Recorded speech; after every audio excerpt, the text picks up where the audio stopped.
My name is Joe Garry, and I feel when I'm in this space that I've come home.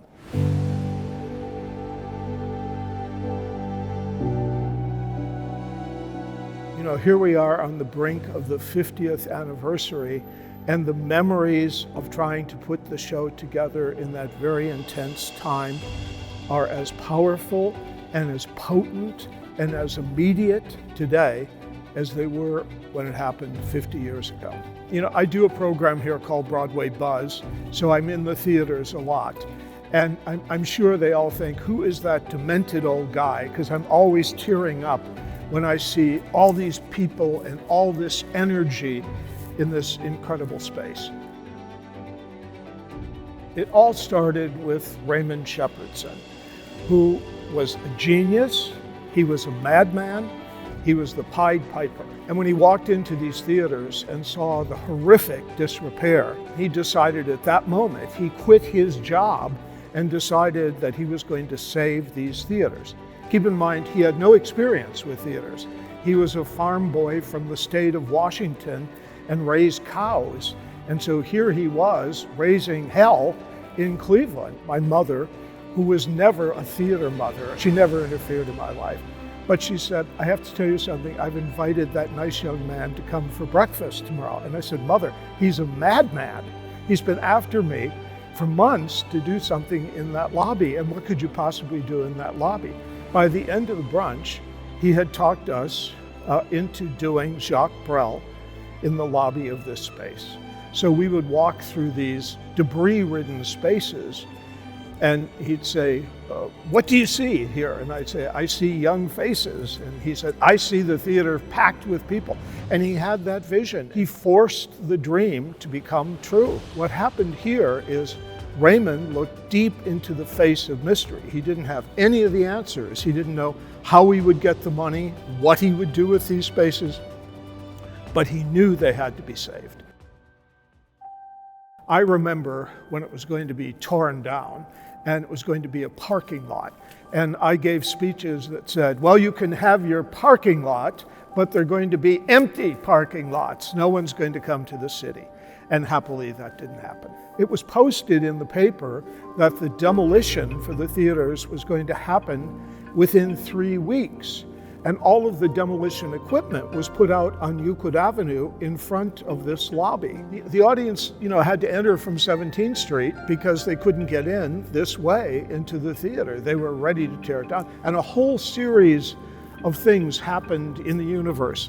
There was an article about these brilliant murals, and suddenly people said, oh, we can't tear those down. These are world-class murals. What are we thinking of? These old theaters are America's palaces.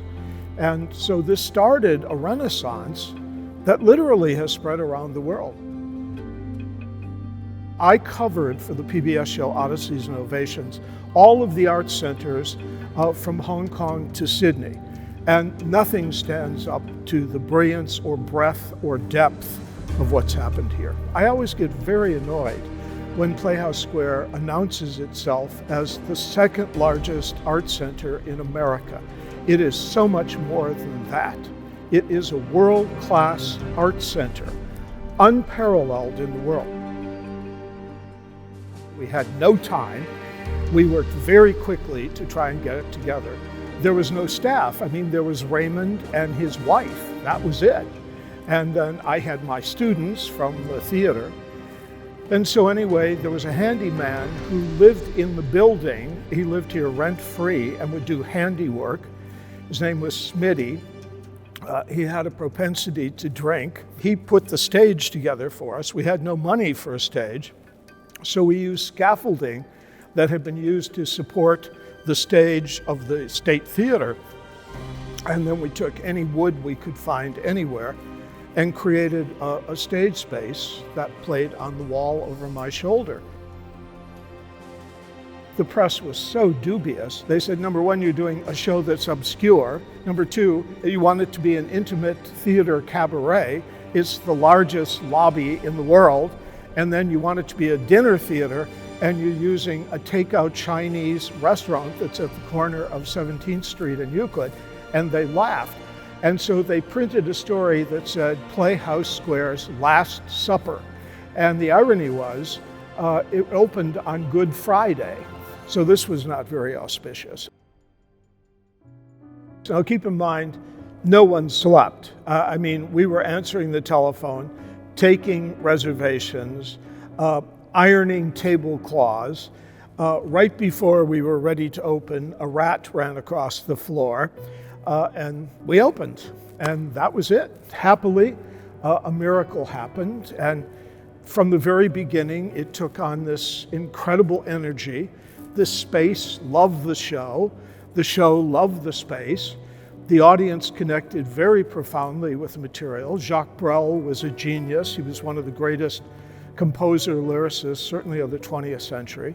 And he spoke very emotionally, very dimensionally, very philosophically about the world. So the show opened, magic happened, and Cleveland fell in love with Jacques Brel. But much more importantly, it fell in love with Playhouse Square.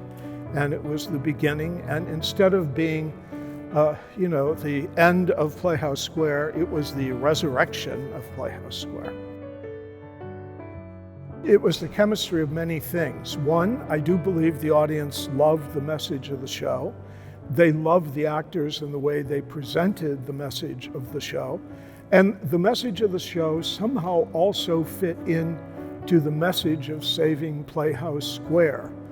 There was a great song early on in the show that was called Marathon. And that audience knew we were not only talking about the music and the difficulty in our own lives, but we were talking about the marathon of saving the theaters. What happened early on is the audience became crusaders, and they became serious followers. We gave out pins that said, "I've done it at the State Theater 21 times," and it was a badge of honor, and people would look at one another's badges to see how many times they had been there. There was a great lady who was very responsible for making all of this happen. Her name was Lainey Haddon, and she was the first to give money to Playhouse Square. But what happened here, when Lainey died, which was a great tragedy to all of us, her daughters called and said, "You've been given something from her jewelry box." And I went, "Oh my." And what they gave me was her pin, and it said, "I did it 204 times at Playhouse Square." So she was truly our patroness. The cast of Jacques Brel was like a family. David Fraser, who was my partner, he was really the force that made this show happen. He loved the music of Jacques Brel. Long before any of us had even heard the music of Jacques Brel, he had memorized all of that music and loved it. He was a Francophile, and that music touched his soul. So he was the source of doing this show. The casting, Providence Hollander, was one of the leading performers in Cleveland. Ironically, I met David and Providence on the same day. I was a young professor at Cleveland State, and I went to see a production of Irma la Douce, and they were both in it. And when it was over, I went back to Providence's dressing room. She, of course, played the lead. And I said, "Miss Hollander, I'm going to mount a major musical for you sometime." And she said, "Oh dear, where is your theater?" And I said, "Well, I don't have one yet, but I will." And so I met David that same day, and they would become sort of partners in the show. The show was done with an older set of Providence and David, and then a younger set, Teresa Pidio and Clifford Bemis. Teresa Pidio was my student at Cleveland State, and Cliff Bemis was a young aspiring actor who graduated from Baldwin Wallace College. And so I cast those four people in the show, and it was the best casting I ever did in my life. It was magic. And over the years that they worked together, they played the show together on and off for over 10 years. And the end result was that, they became so singular. It was not about a diva performance or a star performance. It was about an ensemble of four people who had such profound connection and respect for one another and love for one another.